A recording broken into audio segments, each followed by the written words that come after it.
Kannada big boss season 12 ಈ ಬಾರಿ ಬಹಳಾನೇ ಸದ್ದು ಮಾಡ್ತಿದೆ.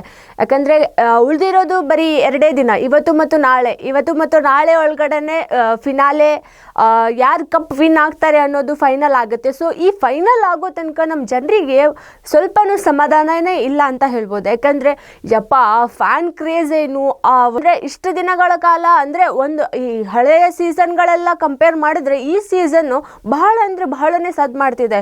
ಈ ಒಂದು ಅಭಿಮಾನಿಗಳ ಬಳಗಗಳು ಏನಿದೆ ಅಲ್ಲ, ತಮ್ಮ ಒಂದು ಇಷ್ಟದ ಸ್ಪರ್ಧಿಯನ್ನು ಬ್ಯಾನರ್ ಮಾಡಿಸ್ಕೊಂಡು ಒಂದು ಫೋಟೋ ಹಾಕ್ಕೊಂಡು ಊರೆಲ್ಲ ಮೆರವಣಿಗೆ ಮಾಡ್ತಿದ್ರೆ, ಹಾಗೆ ತಮ್ಮ ಇಷ್ಟವಾದ ಸ್ಪರ್ಧಿಗೆ ವೋಟ್ ಮಾಡಿ ಅಂತ ಹೇಳಿ ಪ್ರತಿಯೊಬ್ಬರಲ್ಲೂ ಮನವಿ ಮಾಡ್ಕೋತಿದ್ದಾರೆ. ಇವರೇ ಗೆಲ್ಲಬೇಕು ಅವರೇ ಗೆಲ್ಲಬೇಕು ಅಂತ ಹೇಳಿ ಸಾಕಷ್ಟು ಪೈಪೋಟಿಗಳು ನಡೀತಿದೆ. ಬಟ್ ಹಿಂದಿನ ಸೀಸನ್ಗಳೆಲ್ಲ ಹೌದು ಕ್ರೇಜ್ ಇತ್ತು, ಇಲ್ಲ ಅಂತ ಅಲ್ಲ, ಬಟ್ ತಮ್ಮಷ್ಟಕ್ಕೆ ತಾವು ಒಂದು ವೋಟ್ ಮಾಡಿಕೊಂಡು ಸ್ಟೋರಿ ಸ್ಟೇಟಸ್ಗಳಲ್ಲಿ ಮಾತ್ರ ಈ ಒಂದು ವೋಟ್ನ ಮಾಡಿ ಅಂತ ಹೇಳಿ ಕೇಳ್ಕೊತಿದ್ರು. ಬಟ್ ಈ ಸಾರಿ ಹೇಗಾಗಿದೆ ಅಂದರೆ ಗಲ್ಲಿಯಲ್ಲೂ ಮೂಲೆಗಳಲ್ಲೂ ನಗರ ಹಳ್ಳಿ ಏನೋ ಒಂದು ಪ್ಲೇಸ್ ಬಿಡ್ದೇ ಎಲ್ಲ ಕಡೆನೂ ಹೋಗಿ ಈ ಒಂದು ಸ್ಪರ್ಧೆಗೆ ವೋಟ್ ಮಾಡಿ ಅಂತ ಹೇಳಿ ಎಲ್ಲ ಜನರು ಕೇಳ್ಕೊತಿದ್ದಾರೆ. ಸೊ ಈ ಒಂದು ಇಷ್ಟರ ಮಟ್ಟಿಗೆ ಬಿಗ್ ಬಾಸ್ನ ಹೈಪ್ ಪಡ್ಕೊತಿದೆ ಅಂತಂದರೆ ಇನ್ನು ಆ ಸ್ಪರ್ಧಿಗಳಿಗೆ ಹೊರಗಡೆ ಬಂದ ಮೇಲೆ ಎಷ್ಟೊಂದು ಖುಷಿ ಆಗಬೇಡ. ಹಾಗೆ ಈ ಅಭಿಮಾನಿ ಬಳಗದ ಬಗ್ಗೆ ಅವರು ಸ್ವಲ್ಪನೂ ಕಲ್ಪನೆ ಇಲ್ಲದೇನೆ ಆ ಮನೆಯೊಳಗಡೆ ಇರ್ತಾರೆ. ಸೊ ಹೊರಗಡೆ ಬಂದ ಮೇಲೆ ಆ ಒಂದು ಸ್ಪರ್ಧಿಗಳ ರಿಯಾಕ್ಷನ್ಗಳೆಲ್ಲ ಹೇಗಿರುತ್ತೆ ಅನ್ನೋದನ್ನು ಕಾದು ನೋಡಬೇಕು. ಸೊ ಅದೇ ರೀತಿಯಾಗಿ ಈ ಬಿಗ್ ಬಾಸ್ ಮನೆಯ ಒಂದು ಗದ್ದಲ ಊರೆಲ್ಲ ಸುದ್ದಿ ಆಗ್ತಿದೆ.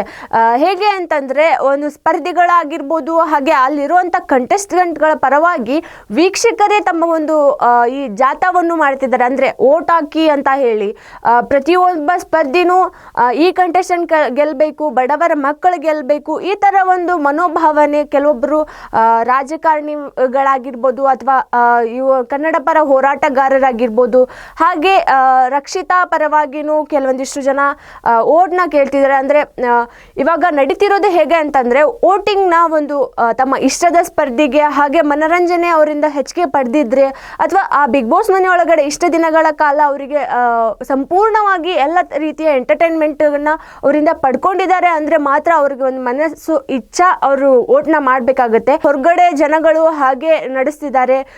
ಕೆಲವೊಬ್ರು ಸೋಷಿಯಲ್ ಮೀಡಿಯಾಗಳಲ್ಲೂ ಸಹ ಒಂದಿಷ್ಟು ಸ್ಟೇಟ್ಮೆಂಟ್ಗಳನ್ನು ಹರಿಬಿಡ್ತಿದ್ದಾರೆ. ಏನಂತ, ಇವಾಗ ಬಿಗ್ ಬಾಸ್ ಅನ್ನೋದು ಒಂಥರ ಹಣಬಲ, ಜನಬಲ ಹಾಗೆ ರಾಜಕೀಯ ಬಲ ಈ ಥರ ಒಂದು ನಡ್ಕೊಂಡು ಹೋಗ್ತಿದೆ ಅಂತ ಹೇಳಿ.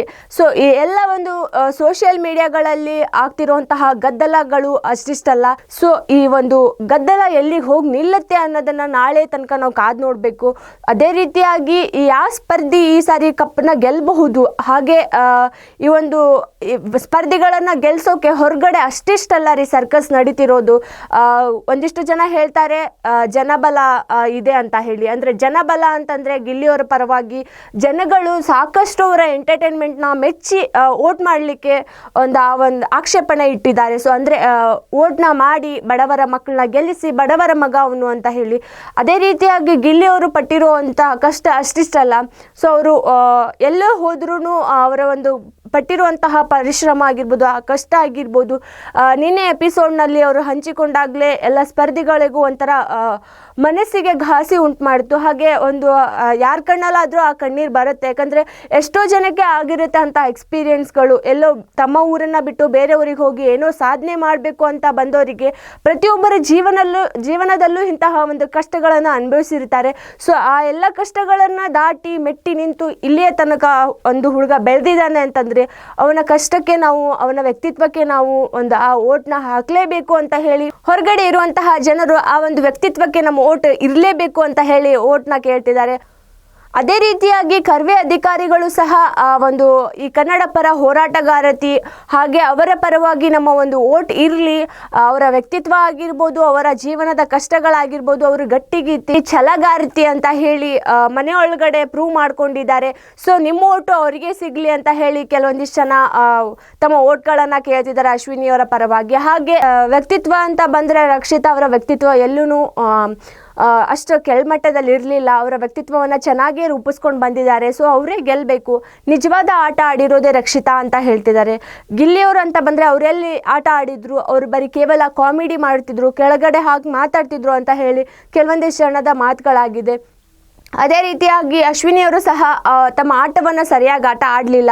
ಬರೀ ಒಬ್ಬರು ಕೆಳಗೆ ಹಾಕಿ ಮಾತಾಡ್ತಿದ್ದಾರೆ ಅಂದ ಮಾತ್ರಕ್ಕೆ ಇವರು ಕಿರಿಚಾಡೋದು, ಜಗಳ ಆಡೋದು ಇದೇ ಆಯಿತು. ಅವರು ಆಟ ಆಡಲಿಲ್ಲ. ಸರಿಯಾದ ರೀತಿಯಲ್ಲಿ ಆಟ ಆಡಿರೋದು ರಕ್ಷಿತಾ ಅಂತ ಹೇಳಿ ಎಲ್ಲರೂ ಮಾತಾಡ್ತಿದ್ರೆ, ಈ 3 ಜನಗಳ ಹೆಸರು ಸೋಷಿಯಲ್ ಮೀಡಿಯಾಗಳಲ್ಲಿ ಬಹಳನೇ ಸದ್ದು ಮಾಡ್ತಿದೆ. ಎಲ್ಲಿ ನೋಡಿದ್ರು ಗಿಲ್ಲಿ, ಎಲ್ಲಿ ನೋಡಿದ್ರು ಅಶ್ವಿನಿ, ಹಾಗೆ ಎಲ್ಲ ಕಡೆನೂ ರಕ್ಷಿತಾ ಅಂತ ಹೇಳಿ ಈ 3 ಜನಗಳ ಹೆಸರು ಅಷ್ಟಿಷ್ಟಲ್ಲ ಬಹಳನೇ ಕೇಳ್ಬರ್ತಿದೆ. ಸೊ ಈ ಫೈನಲ್ ಆಗಿ ಯಾರು ಗೆಲ್ತಾರೆ ಅನ್ನೋದನ್ನ ನಾವು ನಾಳೆ ತನಕ ಕಾದು ನೋಡಬೇಕು.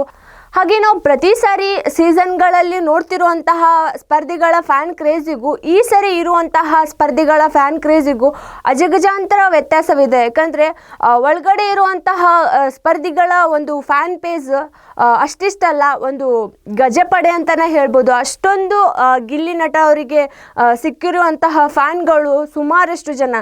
ಈ ಬಿಗ್ ಬಾಸ್ ಮನೆಯಿಂದಲೇ ಇಷ್ಟೊಂದು ಫ್ಯಾನ್ ಕ್ರೇಜ್ನ ಬೆಳೆಸ್ಕೊಂಡಿರುವಂತಹ ಗಿಲ್ಲಿ ಅವರು ಈ ಸರಿಯ ಬಿಗ್ ಬಾಸ್ನ ಕಪ್ ವಿನ್ ಆಗ್ತಾರಾ? ಸೊ ಅದೇ ರೀತಿಯಾಗಿ ಒಳಗಡೆ ಇರುವಂತಹ ಸ್ಪರ್ಧಿಗಳು ಶಾಂತವಾಗಿದ್ರು, ಹೊರಗಡೆ ಅಭಿಮಾನಿಗಳ ಒಂದು ಚೀರಾಟ, ಕಿರ್ಚಾಟ, ಇವ್ರುಗಳ ಬಗ್ಗೆ ವೋಟಿಂಗ್ನ ಒಂದು ಆ ಅರಿವು ಬಹಳನೇ ಜಾಸ್ತಿ ಆಗಿದೆ ಅಂತ ಹೇಳ್ಬೋದು. ಯಾಕಂದ್ರೆ ತಮ್ಮ ನೆಚ್ಚಿನ ಸ್ಪರ್ಧೆಯನ್ನ ಗೆಲ್ಸೋಕೆ ಹೊರಗಡೆ ಇರುವಂತಹ ಅಭಿಮಾನಿಗಳು ಸಾಕಷ್ಟು ಹರಸಾಹಸಗಳನ್ನ ಮಾಡ್ತಿದ್ದಾರೆ. ಸೊ ಹಾಗೆ ಎಲ್ಲಿ ನೋಡಿದ್ರು ಇವಾಗ ಸೋಷಿಯಲ್ ಮೀಡಿಯಾ ಜಸ್ಟ್ ಸ್ಕ್ರೋಲ್ ಮಾಡಿದ್ರು ಸಾಕು, ಗಿಲ್ಲಿ ಮತ್ತು ಅಶ್ವಿನಿ, ರಕ್ಷಿತಾ ಇವ್ರು 3 ಜನದ್ದೇ ಒಂದು ಹವಾ ಕ್ರಿಯೇಟ್ ಆಗ್ಬಿಟ್ಟಿದೆ. ಸೊ ವೀಕ್ಷಕರೇ, ಈ ಜನಬಲ, ಹಣಬಲ ಹಾಗೆ ವ್ಯಕ್ತಿತ್ವದ ಬಲ, ಈ 3 ಬಲ ಯಾರ ಹತ್ರ ಇದೆ, ಹಾಗೆ ಈ ಸಾರಿಯ ಬಿಗ್ ಬಾಸ್ ಕಪ್ನ ಎತ್ತೋದು ಯಾರು, ನಾಳೆ ಫಿನಾಲೆಗೆ ನೀವೆಷ್ಟು ಎಕ್ಸೈಟ್ಮೆಂಟ್ ಇಂದ ಕಾದ್ಕೊಳ್ತಿದ್ದೀರಾ, ಹಾಗೆ ಈ ಸಾರಿಯ ಒಂದು ವೋಟಿಂಗ್ ಲೈನ್ನ ದಾಖಲೆಯನ್ನು ಯಾರು ಮಾಡ್ತಾರೆ ಅನ್ನೋದನ್ನ ನಿಮ್ಮ ಅಭಿಪ್ರಾಯವನ್ನು ನಮಗೆ ಕಾಮೆಂಟ್ ಮೂಲಕ ತಿಳಿಸಿ.